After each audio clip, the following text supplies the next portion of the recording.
ভরসার হাতটা যত বিশ্বস্ত হোক না কেন, স্বার্থে আঘাত লাগলে ছেড়ে যেতে সময় লাগে না। মানুষকে নিয়ে এত ওভার কনফিডেন্স দেখাবেন না, কারণ মানুষ শুরুতে যেমনটা দেখায় সে তেমনটা থাকে না। অবহেলা দেখানোর জন্য ভাষার প্রয়োজন পড়ে না, ব্যবহারই যথেষ্ট।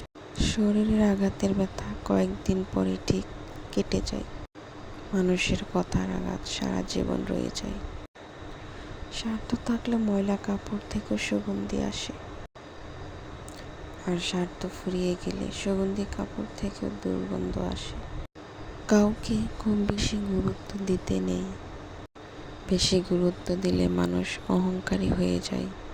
ততটুকুই গুরুত্ব দেওয়া উচিত যতটুকু সে ডিজার্ভ করে। যার প্রাপ্য যতটুকু তাকে ততটুকুই দেওয়া উচিত। অতিরিক্ত কোনো কিছুই ভালো না। আপনি যাকে অতিরিক্ত গুরুত্ব দিবেন তার কাছে আপনি ততটুকু সস্তা হয়ে যাবেন। নিজের মূল্যটা ধরে রাখার জন্য হলে মানুষকে অতিরিক্ত গুরুত্ব দেওয়া কমিয়ে দিন।